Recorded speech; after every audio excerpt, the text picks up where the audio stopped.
Falar agora sobre os 15 tipos de oraculistas, ou melhor, 20. Os 20 tipos de oraculistas. Tem o oraculista número 1, o faça fácil. Aquele que só joga por meio de palavra-chave, passa ervas e banhos para a pessoa, para o cliente. Então esse é o oraculista faça fácil, aquele que pega, vê ali criança inocência, a chave está abrindo, fechando, trazendo oportunidades. O urso é olho gordo, a serpente é inveja. Aí depois no final da consulta ele passa umas ervas, uns banhos e acabou a consulta dele, tá?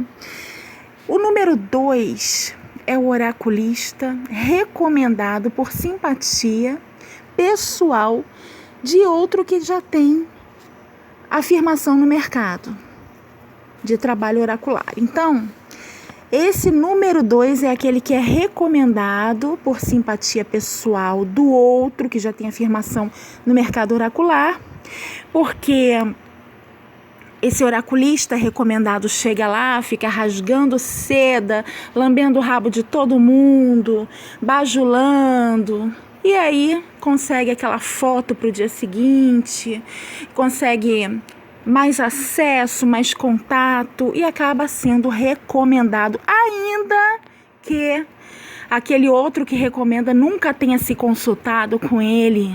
Ainda assim, ele consegue essa recomendação ali, essa indicação.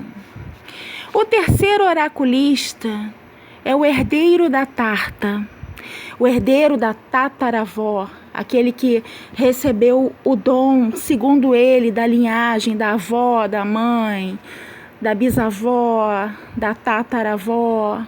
E aí ele tem agora esse dom de vidência, de sensitividade, para aliar ao trabalho dele com as cartas. Só que isso não é jogo de carta.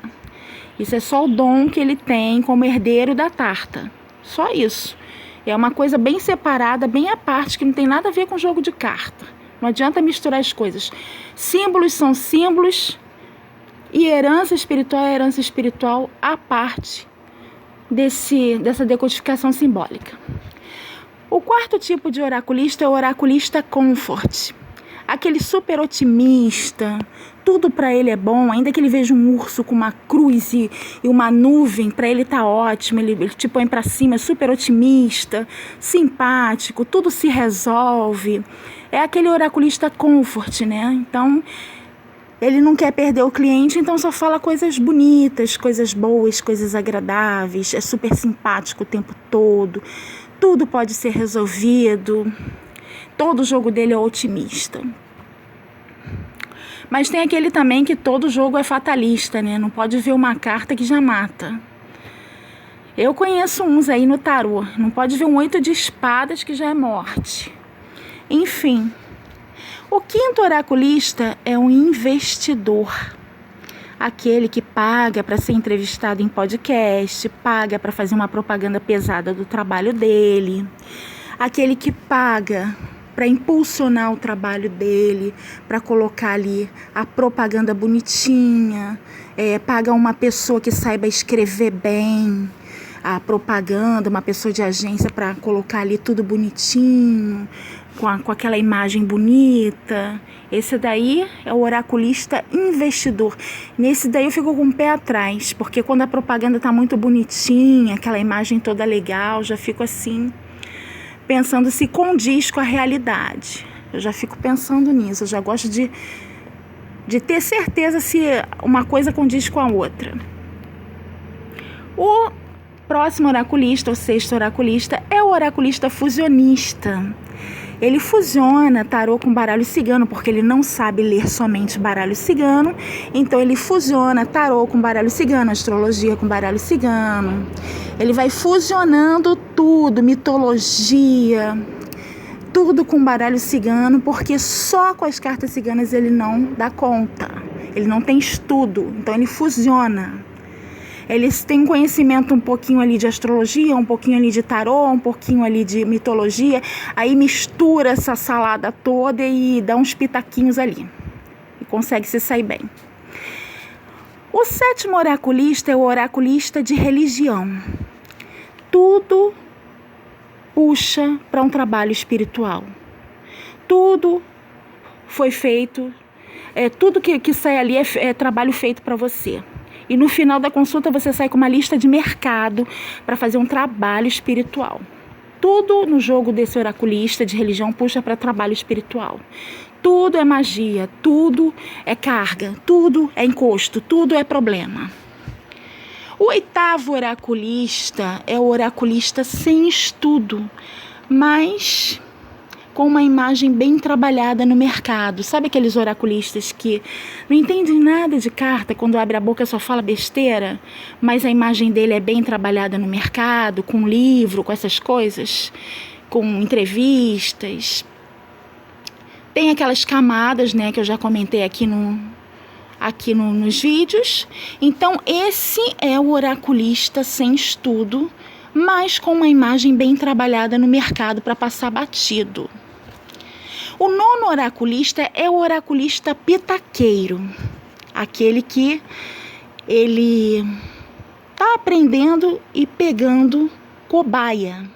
Sabe, os pitaqueiros vão para aquelas comunidades de baralho cigano, em grupos de WhatsApp, em redes sociais, em canais de YouTube, cata um pouquinho ali, cata um pouquinho aqui, vai aprendendo, aí depois vão pegando cobaia, sabe? São os oraculistas pitaqueiros. Você vê que o cara não está preparado, não tem experiência, mas ele está ali, pegando as cobaias dele, tranquilo, no sapatinho.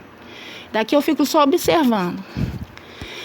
O 10º oraculista é o oraculista terapêutico, aquele que vai te conduzir para um aconselhamento a fim de que você possa tomar as melhores decisões para a sua vida. Então você vai pagar 400, 500 reais num jogo desse, 300, 400 e vai lá, só para ficar ouvindo os conselhos que, na maioria das vezes, é ele que coloca ali no jogo, não é nem o jogo, né? Porque um jogo terapêutico fica muito em aberto. Fica uma leitura livre, muito aberta para o próprio oraculista aconselhar a pessoa seguindo a ética dele, seguindo ali o pensamento dele. Às vezes não tem nada a ver com carta, é coisa dele. E vai colocando ali, porque esse jogo terapêutico ele engana pra caramba, né? Não é um jogo que é o próprio jogo que está passando ali a mensagem. É ele que vai conduzir as mensagens do jogo de uma forma assim terapêutica, dentro de uma linha terapêutica. E na maioria das vezes isso aí tem a ver com o pensamento dele, a ética dele, as coisas dele, a vontade dele ou dela. E vai te ajudar ali a tomar as melhores decisões segundo a propaganda aí do jogo terapêutico. O 11º oraculista. Aqui eu já estou na lista dos 20 oraculistas, os 20 tipos de oraculistas. O 11, né, o 11º, é o oraculista que quer saber tudo sobre a sua vida. É aquele oraculista, quero saber da sua vida, para eu poder engatilhar no meu jogo e acertar. Então, esse 11º é que fica fazendo aquela indução coercitiva ao cliente para que ele responda as perguntas. Praticamente te pressiona de uma forma indutora e coercitiva a responder o que ele quer saber, ou o que ela quer saber, para engatilhar no jogo e acertar as perguntas. Então, esse é aquele oraculista que quer saber da sua vida, né? Você tem que pagar para falar as coisas para a pessoa poder entender o que está se passando com você e depois abrir o jogo, né? Quer dizer, a pessoa não estudou, não sabe nada de símbolo e tem que saber tudo da sua vida para enrolation no jogo, né? Dar um jeitinho de enrolar ali e engatilhar alguma coisa para acertar. O 12 é o oraculista esforçado. O oraculista esforçado é aquele que está iniciando ou já no intermediário, no nível intermediário ou iniciante. Esse daí é bem empenhado, é bem esforçado. Não está apto a exercer um jogo profissional, mas é muito dedicado, muito esforçado, faz uma boa leitura. Claro que às vezes erra, mas sempre procura consertar os acertos. Esse daí é um dos que eu recomendo no sentido assim de você poder trocar leitura com essa pessoa. O 13, o 13º oraculista, o oraculista amador. O amador, ele não tem aquele nível de experiência adentrando, se aprofundando mais nos símbolos. O amador é aquele que coleta o básico, coleta os significados, coleta algumas conjunções que ele anota, ele vai coletando algumas técnicas de jogo, estudando alguns métodos, mas ele não se aprofunda naquilo ali, ele fica só com o que ele coletou e é o básico para ele começar a jogar. Quer dizer, não tem experiência. Se tiver que fazer um jogo mais sério, se tiver que atender uma cliente séria, com um caso sério, já não pode. Mas tá ali, né, exercendo a profissão. Esse é o amador, aquele que não se aprofunda, mas ele tá ali. Ele só coleta o básico. O amador, ele só sabe o básico para começar, para dar o pontapé inicial e tá ali jogando. Quer dizer, ele tem entendimento de significados, mas isso não significa que ele esteja apto para jogar, né? Até onde ele tem conhecimento sobre significados? Não tem essa profundidade toda de conhecimento. Isso restringe a desenvoltura simbólica nas conjunções, a desenvoltura de interpretação simbólica das conjunções, porque ele vai ficar sempre só batendo naquela tecla ali. Quando sair essa daqui com essa vai ser sempre isso, essa carta com essa vai ser sempre isso, e não é por aí. O 14º é o oraculista, é aquele oraculista vigarista, estelionatário, aquele que faz a propaganda enganosa, aquele que realmente joga na má fé. Ele sabe que o jogo dele não presta, o jogo dele está totalmente desqualificado, mas ele aprendeu olhando por aí e está reproduzindo ali para ganhar dinheiro. Esse é o 14º oraculista, aquele que copia e cola e começa a jogar para ganhar dinheiro. Tudo em relação ao que ele faz tem a ver com dinheiro, com golpe. Então ele traz uma propaganda enganosa para atrair e acaba dando os golpes. O 15º oraculista é o oraculista sério, verdadeiro, que não te conhece, mas abre o jogo e te diz tudo. Esse é o oraculista verdadeiro. O 16º oraculista é o oraculista que pressiona com perguntas coercitivas que induzem o cliente a dizer tudo o que ele quer ou precisa para acertar no jogo. E ele só fica trabalhando em cima dessa linha. Esse 16º aqui, ele trabalha especificamente somente em cima dessa linha coercitiva. É sempre o mesmo ciclo vicioso de trabalhar sempre nessa linha aqui, com essa pressão coercitiva, induzindo a pessoa a trazer as respostas. O 17º oraculista é o oraculista sem vocação, que quer jogar profissionalmente. Ele não tem vocação, mas ele quer botar a mão no oráculo. Não tem vocação para aquilo ali, não leva jeito para coisa. Por mais que compre material, por mais que tente, você vê que a pessoa, ela está sempre errando, a pessoa não sabe, entra ano, sai ano, por mais material que compre, a pessoa não consegue desenvolver nada, nenhuma leitura, nada correto. Não tem vocação, não tem, fazer o quê? E tem aqueles que têm vocação, mas que não exercem o jogo profissionalmente, só jogam para si, ou para amigos, conhecidos, parentes, e tem vocação, mas não joga profissionalmente, aí é a opção da pessoa. Aí vem o 18º oraculista, que é o espiritualizado, e tem um oraculista que não é o espiritualizado, então tudo para ele tem um sentido e um fim espiritual na leitura dele. Tudo em relação às cartas, tudo em relação aos símbolos, tem a ver ou com a matéria ou com o espírito e a matéria, aquela coisa quântica, aquela coisa ascensionada, aquela coisa fora da realidade. Então, aquele espiritualizado, que tudo tem um sentido espiritual. O 19º é aquele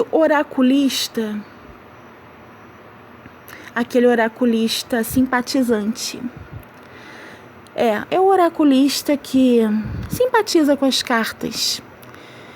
Simpatiza, ou seja, gosta, curte, mas não quer levar a sério, não quer tocar os estudos para frente. É só o simpatizante. Pô, eu gosto pra caramba disso aí, eu assisto um monte de canal com carta. É o simpatizante, ele curte. E o último, o 20º oraculista, é o oraculista comerciante, o oraculista comercial, e tem o não comercial.